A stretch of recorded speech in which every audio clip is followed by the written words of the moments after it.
This is Orson Welles, speaking from London.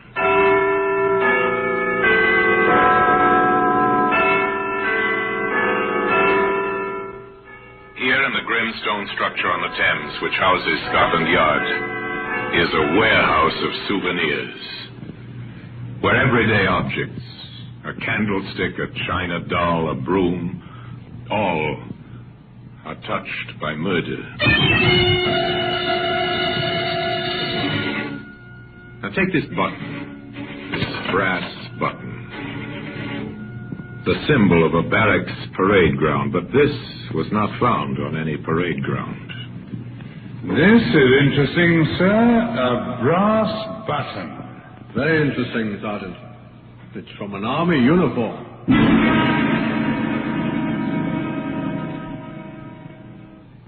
Today that button can be seen in the Black Museum.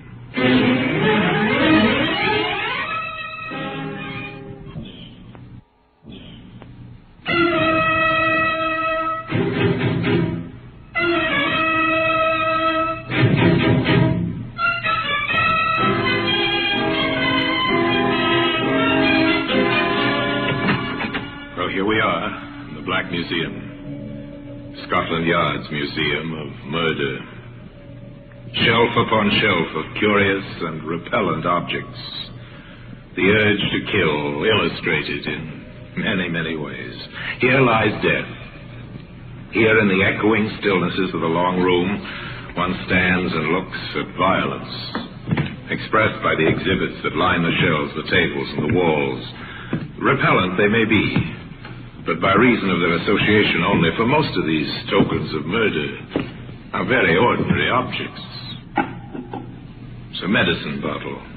The drug it contained was beneficial in small doses. But since a woman was forced to drink the whole contents and died shortly after, the jury called it murder. Here's a kitchen knife. No household is without one, but this knife was not used solely for kitchen tasks. It was found embedded in a man's heart. Here we are, the brass button. It is. It's an innocuous, ordinary brass button. This was found near the dead body of a woman. But come back with me to the beginning of this story, to a day some years ago on the common outside the Kentish village of Wayfield. A girl was sitting beneath a tree, busily sketching. She was too engrossed to hear the approach of a young soldier until he spoke.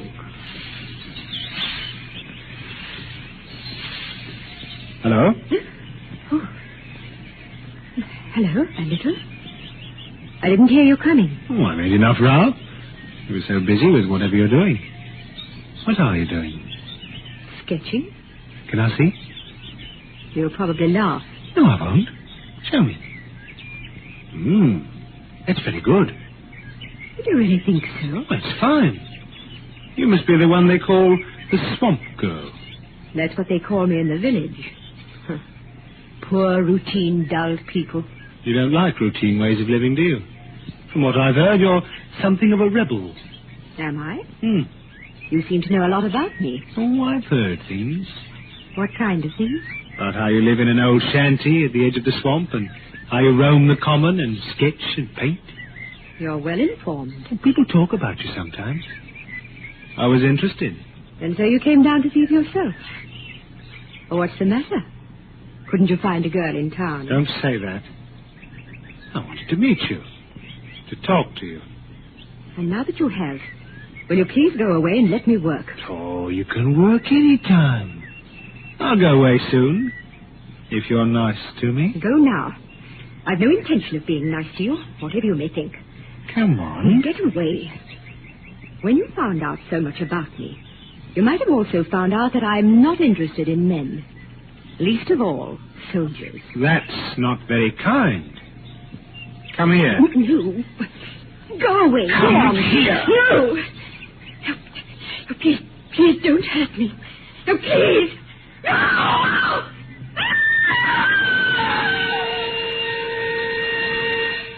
A woman screamed and cried for help on the Wayfield Common. but there was no one within a mile to hear her screams. 2 days later, in the post office at Wayfield, a letter was returned by the postmistress. Mrs. Riley?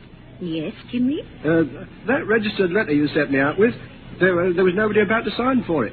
Wasn't the swamp girl at home? No, Mum. I called out this morning, but there wasn't any answer. All right. You can deliver it tomorrow. Yes, Mum. Her name was Jeanette Morgan, but people of the town called her the Swamp Girl because of her vagrant, strange way of living. The next day, Jimmy, the postal messenger, rode out on his bike to deliver the registered letter, but once again the Swamp Girl was not at home. Then, on the way back, taking a shortcut, Jimmy found her. Miss Morgan! Jimmy saw only her legs, at first protruding from a bush, which had been meant to hide her. At first he thought she was asleep. But he didn't think so for long. She's dead! I've got to get the police!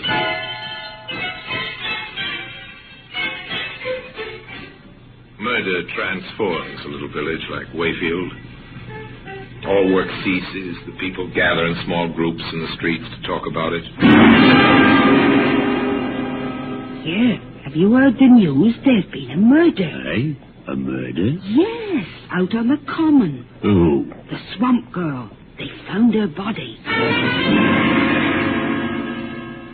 I was rather afraid that poor girl would come to grief sooner or later. Well, Vicar, you know how it is these days. No parental authority. Ah, more's the pity. Be that as it may, the man who did it must be found. You know, Bert, if young Jimmy Miles hadn't come upon that body like he did, it might have lain there hidden for months, even years. I wonder how it happened. Well, now, the way I sees it is this. Now in the bar of the local, they sipped their beer and discussed the sensation. Jimmy became something of a hero. He'd found the body, and even now is being questioned by the London detectives from Scotland Yard. This is Jimmy Miles, sir. Hello, Jimmy. You found the body, I understand. Yes, Inspector Gallico. Was she really murdered, sir? Well, that's what we must find out. And you can help us. Oh, really? How? I believe you rode out to her shanty at the edge of the swamp to deliver a registered letter to Miss Morgan. Yes, that's right, sir. She used to get a registered letter every month. I always took them out. And she had to sign for them, of course. Oh, yes. Then you got to know her, I suppose? Well, don't tell the postmistress, but sometimes I did stay and talk for a while. Uh-huh. And what was she like? Oh, she was nice, really friendly. People said she was a bit peculiar, but I never thought so. And she could draw, sir. Now, think carefully, Jimmy. Did you ever see her with anyone, man or woman? Oh, never, Inspector. She had no friends around here. She once told me so. No friends, I see. Now, about this registered letter, was that the first time you had taken it out? Oh, no, sir. I went out the previous day, on Monday, but she wasn't there. Did you call out? Yes, and I went round the common, to the places where she used to go and sketch. I know most of them. And she wasn't anywhere about? No, nowhere at all. What time of the day was this? Well, I just left the post office just on 10. It's about half an hour's ride. Oh, you were out there by 10:30. All right, Jimmy. Thank you very much. Is that all, Inspector Gallico? Well, that's all for the moment. You've been very helpful. A lucky witness, young Jimmy Miles. A break for Inspector Gallico early in the case. For with the evidence of the police surgeon, certain facts could be established. What's your verdict on the post-mortem, Doctor? Well, the cause of death didn't give us any trouble, Inspector. She was strangled. What about the time of death? That's not so easy. I'd say she died 48 hours ago, at least. Wait a minute. That means before noon on Monday. It ties in, Doctor. Good. But at what time before noon, I would not care to predict. The contents of the stomach indicate she'd had breakfast. Then sometime between breakfast and noon, she met her death. And she was nowhere about 10:30 when the postal boy brought her letter. What about that letter, Sergeant? I have it here, sir. Who is it from? It's from Mrs. Morgan of Tunbridge Wells, her mother. Money, I suppose. £10, sir. And a plea to come home and live a normal life. Poor Mrs. Morgan. Her daughter couldn't even die a normal death. The pattern of the crime begins to make itself clear. The victim's identity is known. The approximate time and the cause of death is known. Now the hunt will begin for the killer. Here is a police message. The body of a woman named Jeanette Morgan has been discovered on Wayfield Common. Evidence suggests that she met her death by strangulation sometime before noon on October the 19th. Any person who was in the vicinity of Wayfield Common on that day, or can give any information, should communicate with the nearest police station in order to assist in the search for the murderer. And in this, the police will be aided by a brass button. That same brass button that today can be found in the Black Museum.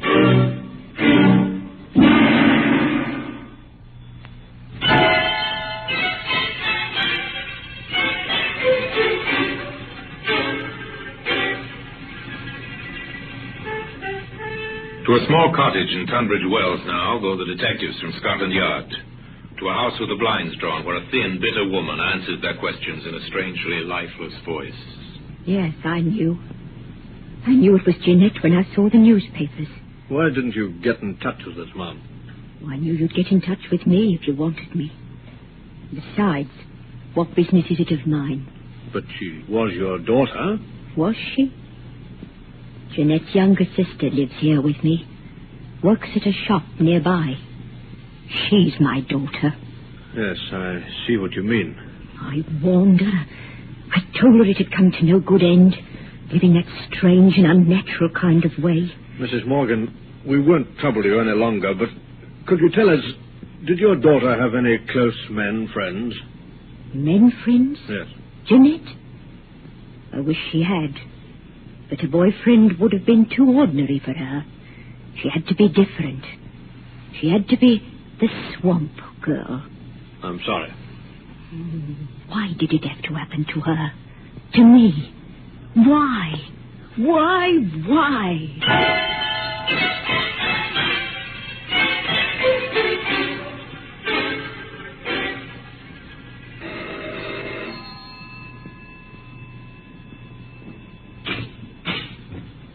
Good evening. Good evening, Vicar. I'm from the police. The police? I don't recognize you. No, sir. You see, I'm not from the local police. I'm from London. And I'm down here in connection with the murder. Oh, yes, terrible, yes. But how can I help you? Well, you can help a good deal, sir.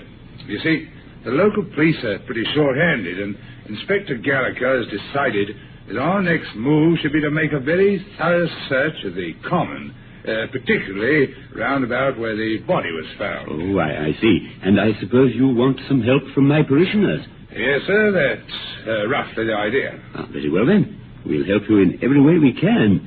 You can depend upon us. All right, Sergeant. Let's get on with the search. Very good, sir. You take Smart and work in from the road. All right, I'll sir. take Rogers and work in from the field side. I'll meet you by the ditch. Yes, that'll be all right, sir.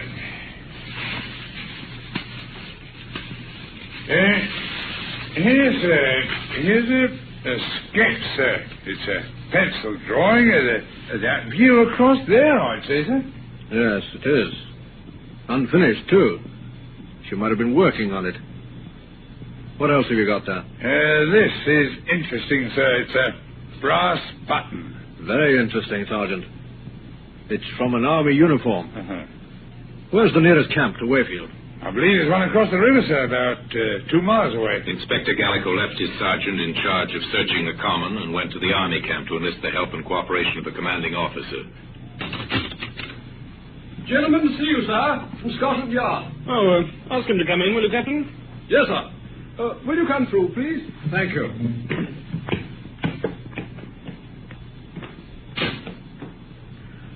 Major Curtis, I'm Inspector Gallico from Scotland Yard. Oh, how do you do, Inspector?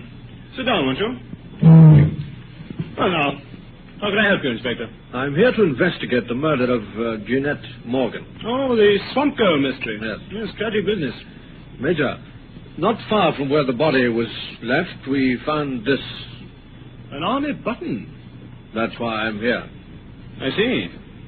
Well, I'd be glad to assist in any way I can, but permit me to hope that it wasn't any one of my men. How many men are there in camp here, Major? Well, at the present time, our unit's strength is 120. We're an engineer section, as you may know. 120 men, huh? Mm-hmm. I wonder if any of them has a button missing from his tunic. Well, if you wish, I'll order an immediate inspection. Not yet, sir. You can assist me in another way first. Oh? How, Inspector? Well, I want a list of all those absent from camp on Monday morning. Oh, that should be easy. There's no leave on any week morning. If anyone was away from camp, it must have been for a special reason. Anyone at all, between the hours of 7 in the morning and 1 o'clock. Well, the adjutant can help us there. I'll get him to make out a list of all those away from camp on Monday morning immediately. The commanding officer was away a short time, and on his return he brought with him a piece of paper containing a list of names. He gave it to the London detective.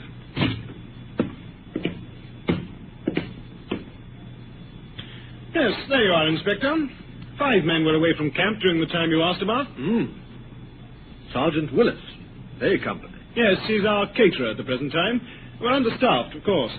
Sergeant Willis and Private Fields were in town with a provision truck. They were together? Yes, we could always check that with one or the other. I don't think I'm very interested in those two. Oh? What about Private Liston, B Company? Oh, he's the unit driver. I sent him into town shortly before noon. On a private errand. Shortly before noon? Well, that leaves 2. Corporal Paul Ferris? Oh, he's our mailman. He leaves every morning at 8 o'clock and drives the mail truck in to pick up the unit mail bag. From the Wayfield post office, I suppose. Yes. What time does he generally return? Oh, sometimes by 9. Though on occasions he has to wait for registered mail, you know. I've even known him to be held up as late as 11 or even 11:30. Would anyone know what time he returned on Monday? I'll find that out for you. Now, this last man, Private Williams, A Company.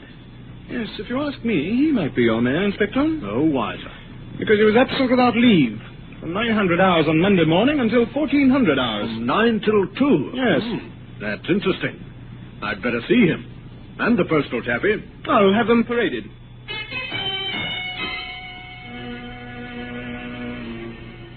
Corporal Ferris, Private Williams, this is Inspector Gallico from Scotland Yard. He has some questions to ask you both. Thank you, sir. Corporal Ferris, we'll take you first. Yes, Inspector. What time did you leave camp last Monday morning on your mail run? At 800 hours, sir. And what time did you return? Well, if I remember correctly, the mail was brought round rather late that morning, Corporal. Yes, sir. I was just about to explain to the Inspector. I had to wait for several registered letters. What time did you actually return? Shortly before 1100 hours, sir. Thank you, Corporal. Now, Private Williams. You were absent without leave throughout Monday morning. Yes, sir. Are you able to give a satisfactory account of your whereabouts? I'd prefer not to, sir. Private Williams has consistently refused any explanation of his conduct, Inspector. Oh, that's rather unwise, Williams. If you have an alibi, you'll need it. This is an investigation into murder. Murder? I didn't do no murder. I was with me girl in Wakefield. Ah. What's her name? Hey, Susie Walker, 9 High Street. You asked her if I wasn't there. Oh, I didn't want to get her into any trouble, you understand, that's all. But murder? Oh, I don't know nothing about the girl who was killed. Honest, I don't. Well, we'll check your statement, Williams. I've finished with them now, sir. Corporal Ferris, Private Williams, dismissed. Inspector Gallico drove into Wayfield to number 9 High Street. Oh, no. Susie wasn't out with him that day. I remember it distinctly. She went over to see her girlfriend at Kendry. Well, you can ask her yourself.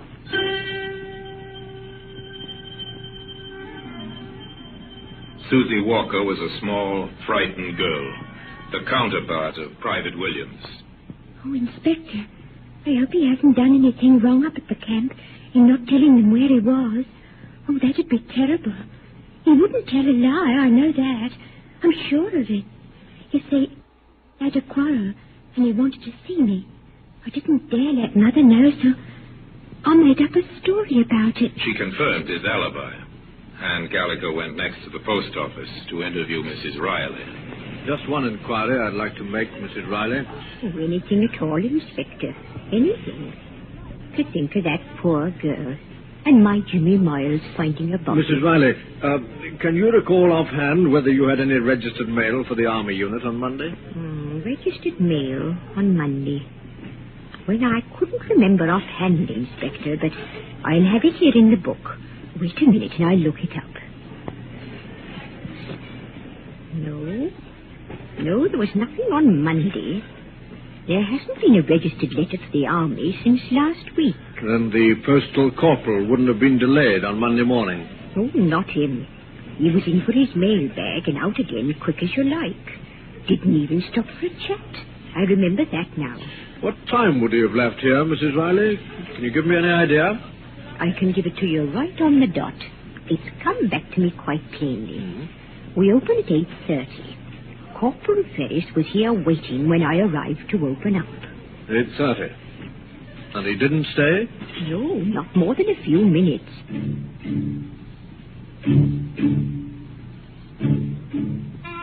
The inspector picked up Sergeant Worthington, and together they drove back to the army camp. A few orders from the commanding officer, and Corporal Ferris was paraded once more, and his gear searched. At the bottom of his kit bag, they found what they were looking for. Here we are, sir. A battle jacket with one button missing. And it matches, Sergeant. Ferris? What have you got to say about this? That's crazy, sir. I didn't know anything about it. She was sketching, wasn't she, Ferris? She drew a pencil drawing of you, isn't that so? You're bluffing. She didn't do any drawing of me. It was a landscape scene. A landscape scene, yes, so it was. And that fact has never been mentioned in any of the papers. Only the sergeant and I knew that, Ferris. And the killer. Paul Ferris was taken into custody and charged with the murder of Jeanette Morgan, the swamp girl.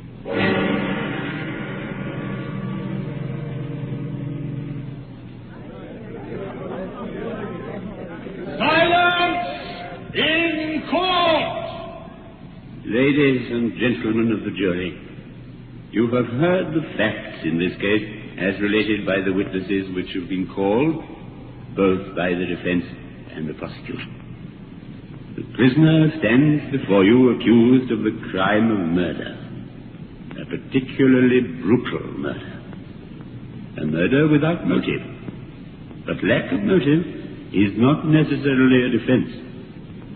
It is for you to decide whether the facts which you have learnt during this case, not only the words spoken by the witnesses, but the mute testimony of the material objects placed before you, justify your verdict, which must be beyond all reasonable doubt.